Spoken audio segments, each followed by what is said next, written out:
Salam alaikum wa rahmatullahi wa barakatuh. Dans cette vidéo, Inch'Allah, on va traiter le deuxième exercice supplémentaire, toujours dans les vecteurs. Alors, dans cet exercice, donc, vous avez un tableau T de n valeurs entières, telles que n entre 1 et 50, et on vous demande d'écrire un algorithme dans lequel vous allez lire n et les éléments du vecteur T. Ensuite, vous allez calculer et afficher la moyenne et le minimum des éléments impairs du vecteur T. Faites attention, les éléments impairs. Alors, je vous donne deux exemples. Alors, vous avez le premier tableau. Donc, si vous prenez parmi les éléments impairs, 3, 5 et 1, alors le minimum c'est 1. La moyenne des valeurs impaires, c'est la moyenne entre 3, 5 et 1. Donc, la moyenne de 3, 5, 1, ça vous donne la moyenne de 3. Donc, le minimum c'est 1, la moyenne c'est 3. Maintenant, si je vous donne ce tableau, là, remarquez qu'il n'y a aucune valeur impaire et par conséquent, on ne peut pas calculer le minimum ni la moyenne des éléments impairs. D'accord? Donc, faites attention, nous sommes dans deux situations différentes. Vous avez un cas dans lequel je ne peux pas calculer le minimum et la moyenne parce que le tableau ne comporte pas des valeurs impaires. Et l'autre cas, le tableau comporte au moins une valeur impaire et dans ce cas-là, je peux calculer le minimum et la moyenne des valeurs impaires. Alors, dans notre solution, donc on va commencer par lire n et t, ce sont les données. Ensuite, je vais essayer de partager le travail en deux étapes. Donc, tout d'abord, j'essaye de calculer, si possible, bien sûr, la moyenne des valeurs impaires et l'afficher. Et enfin, je vais calculer également, si possible, le minimum et l'afficher. Alors, je vais numéroter les étapes et je commence par la première étape. Alors, tout d'abord, je déclare toutes les variables que j'aurai besoin. Donc, un tableau, la moyenne, le minimum, la taille du vecteur n, l'indice, ainsi que d'autres variables. On va voir leur utilité. Donc, je commence par lire n, toujours avec la boucle répétée jusqu'à. n doit être entre 1 et 50. Ensuite, pour remplir le tableau T, donc ça sera une boucle pour i de 1 jusqu'à n. À chaque fois, je demande un élément et je vais le lire. Passons maintenant au calcul de la moyenne. Alors, pour calculer la moyenne, donc rappelez-vous et faites attention, la moyenne des éléments impairs du vecteur T, d'accord? Faites attention, ce n'est pas la somme des éléments divisés par n, parce que le nombre de valeurs impaires dans le vecteur T n'est pas forcément égal à n, d'accord? كاين بعض العناصر راهي فرديه وليست كلها وبالتالي هنا واش يلزمنا نحسبوا مجموع العناصر الفرديه وعدد العناصر الفرديه. Donc, il nous faut calculer la somme des éléments impairs S et leur nombre, c'est-à-dire le nombre de valeurs impaires que je vais appeler CPT, ce n'est qu'un compteur bien sûr. Alors, comment faire le travail? C'est clair que je vais travailler avec une boucle pour. Donc, tout d'abord, j'initialise la somme et le nombre d'éléments à 0. Pour i de 1 jusqu'à n, pour chaque élément du vecteur. Donc, à chaque fois que je trouve une valeur impaire t de i moins 2 différente de 0, qu'est-ce que je vais faire? J'ajoute la valeur de l'élément t de i dans la somme et bien sûr, j'incrémente le compteur de 1. Donc, كل مرة نصيب عدد فردي أو عنصر فردي نضيفه في المجموع وفي نفس الوقت نحسب ذلك العنصر ضمن العداد. مفهوم هنا؟ صح. En sortant de la boucle يا جماعة, n'oubliez pas que la moyenne, c'est S divisé par CPT. Ou lorsque vous allez diviser par CPT, faites attention parce qu'on peut avoir un cas où CPT égale à 0. Et bien sûr, lorsque le CPT égale à 0, on ne peut pas diviser par 0. Ça. Alors, dans quel cas vous avez CPT égale à 0, sachant que CPT compte le nombre de valeurs impaires, si vous n'avez aucune valeur impaire dans le vecteur T. Yani, tous les éléments étaient des valeurs paires. Alors, lorsque CPT égale à 0, ça veut dire que le tableau ne contient aucune valeur paire et par conséquent, on ne peut pas calculer la moyenne. Deuxième cas, lorsque CPT est différent de 0, là, je peux calculer la moyenne. Donc, je vais traiter les deux cas séparément et je commence par le cas le plus simple, c'est lorsque CPT égale à 0. Donc, si CPT égale à 0, j'affiche un petit message d'erreur. Impossible de calculer la moyenne parce que, tout simplement, il n'y a pas de nombre impair. Sinon, bien sûr, je vais calculer la moyenne en divisant S par CPT. Ensuite, j'affiche la moyenne. Alors, faites attention ici bien sûr. Alors, j'affiche la moyenne dans le sinon et non pas après le fin si. Alors, l'afficher après le fin si signifie que j'ai calculé la moyenne dans les deux cas, lorsque CP est égal à 0 et lorsque CP est différent de 0. Et ça, c'est faux. Donc, faites attention. Lorsque CP est égal à 0, j'affiche juste le message d'erreur. Et lorsque CP est différent de 0, je calcule la moyenne et je l'affiche. Ça, passons maintenant au minimum. Alors, pour calculer le minimum, rappelez-vous que d'habitude, qu'est-ce qu'on disait concernant le minimum? Alors, j'initialise le premier élément du vecteur par... Donc, je prends le premier élément du vecteur et je vais le considérer comme étant le minimum. Le minimum reçoit le premier élément. Ensuite, pour le reste des éléments, si je trouve un élément inférieur à min, alors min prend la valeur de cet élément. Ça, faites attention, ça, ce n'est que la méthode générale qui permet de calculer le minimum de façon générale. Mais ici, on cherche à calculer le minimum des valeurs impaires. Donc, faites attention. Donc, lorsqu'on calcule le minimum des valeurs impaires, donc le minimum au départ va être initialisé par le premier élément impair du vecteur. يعني أول عدد فردي في الجدول. Ça. Et lorsque je dis le premier élément impair du vecteur, ya jama'a, ça peut être le premier, ça peut être le deuxième, le troisième, ça peut être n'importe quel élément. Donc, pas forcément le premier. Le premier, ça peut être même un nombre pair. Et on ne peut pas initialiser le minimum par un nombre pair. Donc, faites attention. On a initialisé le minimum par le premier élément impair du vecteur. Ensuite, dès que j'initialise le minimum, là, je vais voir le reste des éléments. Donc, pour les éléments restants, d'accord, qui vient juste après la première valeur du minimum, d'accord, pour le reste des éléments, si je trouve un élément inférieur à min et en même temps impair, n'oubliez pas, donc vous avez deux conditions à respecter. L'élément doit être impair et à la fois inférieur à min. Si vous trouvez un tel élément T2i, donc je vais le mettre dans la variable min. Donc ceci représente donc la solution générale qu'on va adopter. Ça. Maintenant, faites attention à ce point. Ça. Qu'est-ce que ça veut dire initialiser le minimum par le premier élément impair du vecteur? Ça. Comme j'ai dit précédemment, bien sûr, on a l'habitude d'initialiser le minimum par T de 1, le premier élément du vecteur. Mais dans cet exercice, si vous allez initialiser le minimum par T de 1, faites attention, ça peut être faux. Parce que T de 1, il peut être pair comme il peut être impair. Donc s'il est impair, ça marche. Mais s'il est pair, ça ne marche pas.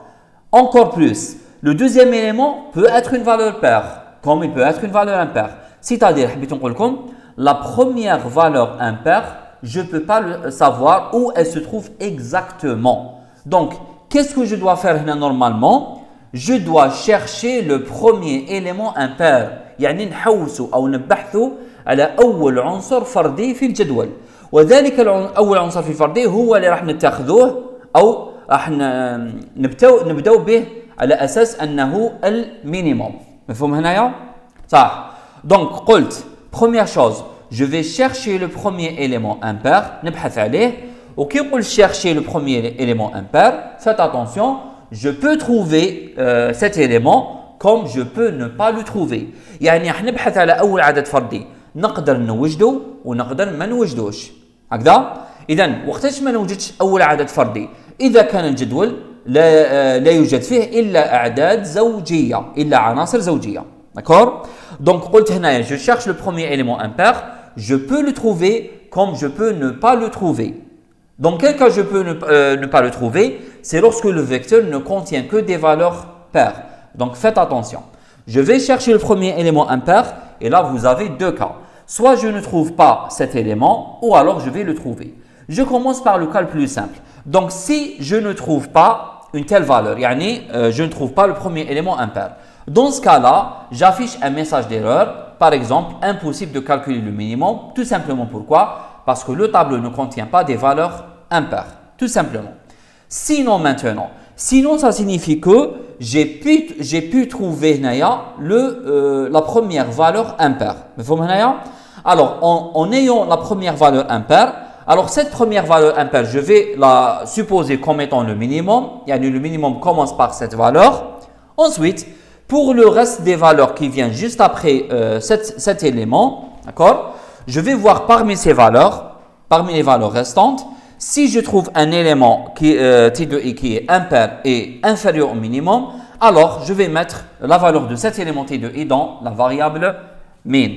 Donc, qu'est-ce que vous remarquez ici? Vous remarquez que dans la deuxième solution générale que je viens de présenter, j'ai essayé de détailler le point qui était en rouge dans la première solution. Donc, j'ai essayé de détailler un peu. Donc, initialiser le minimum par le premier élément impair. Faites attention. Donc, ça nécessite tout d'abord une recherche du premier élément impair et ça nécessite également de traiter deux cas. Le cas où le premier élément n'existe pas et le cas lorsque l'élément existe. Ça. Alors, essayons maintenant d'écrire la solution en se basant sur la solution générale qu'on avait. Ça. Alors, cherchez le premier élément impair. Alors, si vous avez bien vu la vidéo précédente, c'est-à-dire exercice S1, toujours dans les vecteurs, on a fait un exercice dans lequel je cherchais une valeur val dans un tableau. Ça. Nous sommes dans la même situation, ya jama'a. Sauf que cette fois-ci, je ne cherche pas une valeur val. Donc, je ne cherche pas à trouver un élément T de I égal à val. Non, je cherche à trouver un élément T de I qui est impair. Donc, je vais faire la recherche. Au lieu de chercher un élément T de I égal à val, je vais chercher un élément T de I qui est impair. C'est la seule différence qui existe. Donc, vous avez le choix d'utiliser deux méthodes. Soit la méthode du compteur ou alors la méthode du flag. Maintenant, si vous vous rappelez bien, la méthode du compteur, bien sûr, elle nous permet d'avoir le nombre d'éléments impairs. Si je vais l'utiliser, elle permet de nous donner le nombre d'éléments impairs. Ça. Est-ce que le nombre des éléments impairs nous intéresse dans notre cas? Est-ce que ça va nous aider pour calculer le minimum? Non. Mais ce qui va nous aider, c'est la méthode du flag. Pourquoi? Parce que la méthode du flag, non seulement elle va nous dire est-ce que la valeur, un élément impair existe ou non, il va nous donner exactement sa position si il existe. Est-ce que vous fahmtوني? Quand la méthode du flag utilise la variable booléenne, تعطينا deux choses. تعطينا المعلومة est-ce que tableau أو جدول يحتوي على قيم فردية أو لا، وتعطينا حتى مكان تواجد أول عدد فردي في الجدول. مفهوم هنايا؟ وهذاك مكان تواجد أول عنصر فردي في الجدول نحتاجوه باش كي نصيب هذيك المكان هذاك، يبقى العنصر اللي موجود في المكان هذاك هو اللي رايحين نينيسياليزيوه على أساس أنه مينيموم. سي ليطاب هنايا بوتي أ، شفتوها بوتي أ هذه؟ Donc, posez l'élément impair comme étant le minimum, le premier élément impair comme étant le minimum. Le premier élément impair, on peut le trouver avec la méthode du flag et non pas avec la méthode du compteur. Parce que la méthode du flag, dès que je trouve la valeur, j'arrête la recherche. يعني نحبس مباشرة على القيمة التي بحثنا عنها. Donc, إذا بحث على فال يتوقف عند وجود فال. إذا كان بحثت عن قيمة فردية، بمجرد يوجد قيمة فردية يتوقف عندها مباشرة. D'accord? Donc, j'ai dit que la méthode du flag, on fait la recherche d'une valeur impaire et dès que je trouve la valeur impaire, je m'arrête directement et exactement sur le premier élément impair. Et donc, là, vous allez voir qu'on va travailler avec la méthode du flag. Donc, en travaillant avec la méthode du flag, bien sûr, le but, c'est de rechercher le premier élément impair. Et donc, dès que je trouve cet élément, j'arrête directement la recherche. D'accord? Alors, c'est presque pareil comme la solution que j'ai présentée auparavant, c'est-à-dire l'exercice S1. D'accord? Donc, vous allez initialiser une variable booléenne existe à faux, i par 1. Vous allez dire ici, tant que i inférieur ou égal à 1 et existe égal à faux, c'est-à-dire tant que ce n'est pas la fin du tableau et je n'ai pas trouvé une valeur impaire. D'accord? Alors, si vous trouvez un élément impair, donc T de I mod 2 différent de 0, alors, au départ, on avait supposé que la valeur impaire n'existe pas, mais maintenant, je teste la condition. Est-ce que T de I mod 2 différent de 0? Si elle est vraie, ça signifie qu'il existe une valeur impaire. Et par conséquent, je vais changer la valeur de la variable booléenne existe à vrai. Maintenant, sinon, ça signifie bien sûr que T de I mod 2 égale à 0, c'est-à-dire vous trouvez une valeur paire. Bien sûr, vous trouvez un élément pair, ça ne signifie pas que ça n'existe pas une valeur impaire. Non, l'élément courant ne contient pas une valeur impaire, mais peut-être la valeur suivante, elle contient une valeur impaire. Et par conséquent, dans le sinon, qu'est-ce qu'on va faire? On va avancer l'indice i par 1. C'est pour voir le prochain élément. Donc, si vous comparez cette solution avec la solution de l'exercice S1, toujours bien sûr la version du flag, vous allez voir que la seule différence, c'est au niveau de cette condition. Donc, là, j'avais si T2i égale val, parce que je cherche un élément égal à val. Et ici, vous avez si T2i mod 2 différent de 0, parce que je cherche un élément T2i impair. D'accord? Ça. Alors, cette boucle, elle va nous vérifier est-ce que val existe ou non. Bien sûr, si il n'y a pas une valeur impaire, donc x reste toujours à faux, ça signifie que ça n'existe pas, une valeur impaire. Et si une valeur impaire, elle existe, bien sûr, dans ce cas-là, existe et mise à jour, mis à jour, et je vais mettre vrai dans existe. Ça. Alors, ce qu'il faut retenir dans la méthode du flag, c'est qu'il y a jama'a, dès que je trouve une valeur impaire, par exemple, je mets existe égal à vrai, reçoit vrai, et dans ce cas-là, je ne peux pas continuer à voir le reste des éléments. Pourquoi? Parce que vous avez une condition dans la boucle qui dit existe égale faux. Donc, est-ce que existe maintenant égale à faux? Non. Donc, j'arrête directement la recherche et i se trouve sur l'élément qui contient la valeur impaire. I ne bouge pas. Ça, je répète. Vous allez chercher une valeur impaire. Dès que je trouve une valeur impaire, je mets existe à vrai. Et lorsque je mets existe à vrai, le i ne bouge pas. Yani i se trouve sur la position de la première valeur impaire. Et à ce moment-là, on quitte la boucle. Pourquoi? Parce que existe n'est pas égal à faux. La condition de la boucle, elle n'est pas vérifiée. Donc, je quitte la boucle tout en ayant i se trouve ou se positionne sur l'élément ou le premier élément impair. Ça. Alors, je viens de terminer la première étape, chercher le premier élément impair. Ça. Maintenant, lorsque je cherche le premier élément impair, donc faites attention, vous avez deux cas. Soit l'élément impair n'existe pas, c'est-à-dire existe égal à faux, ou alors l'élément impair existe, donc vous avez existe égal vrai. Alors, je traite tout d'abord le cas de la non-existence d'une valeur impaire.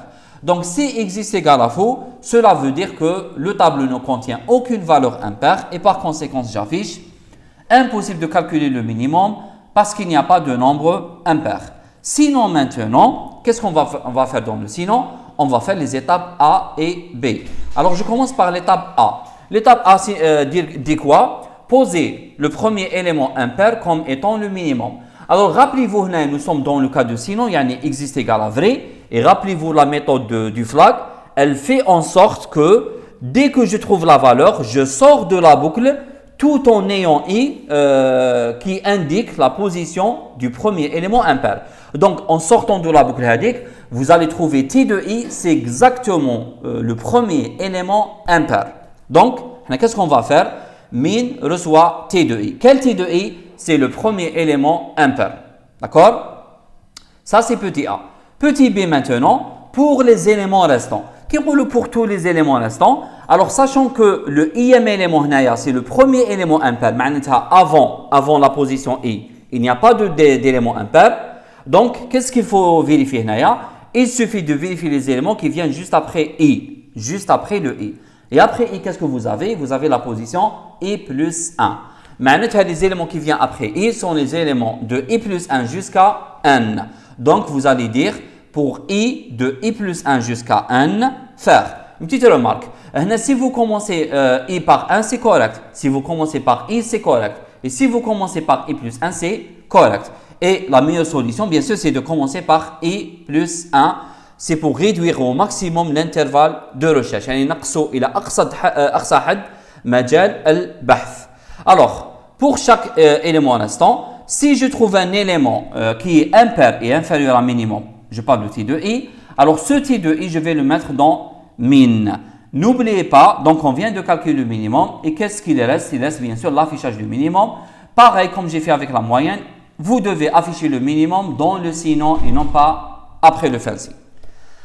Alors je termine avec une petite conclusion qui permet de faire une petite comparaison entre la méthode du compteur et la méthode du flag. Alors les deux méthodes permettent de prendre une décision vis-à-vis un problème de vérification. Et on avait dit, c'est quoi un problème de vérification? Un problème de vérification, c'est n'importe quel problème dans lequel on demande de vérifier une certaine caractéristique. Est-ce qu'elle est vraie ou fausse? Par exemple, vérifier est-ce qu'un nombre est premier ou non, vérifier est-ce qu'un tableau est trié ou non, vérifier est-ce que une valeur existe ou non. D'accord? Ça. Maintenant, concernant la méthode du compteur, l'avantage d'elle, elle nous donne le nombre d'occurrences de la valeur recherchée. Yani, si vous cherchez le nombre d'éléments impairs, vous pouvez l'avoir avec le compteur. Par contre, la méthode du flag, elle ne nous donne pas le nombre d'occurrences, mais qu'est-ce qu'elle nous donne? Elle nous donne quelque chose qu'on pourra l'utiliser, comme le cas du minimum, c'est-à-dire la position de la première occurrence de la valeur recherchée. Comme par exemple, on avait utilisé la méthode du flag pour chercher le premier élément impair. D'accord? Le premier, ou la position du premier élément impair. Ça. Et on avait utilisé le compteur pour compter le nombre d'éléments impairs.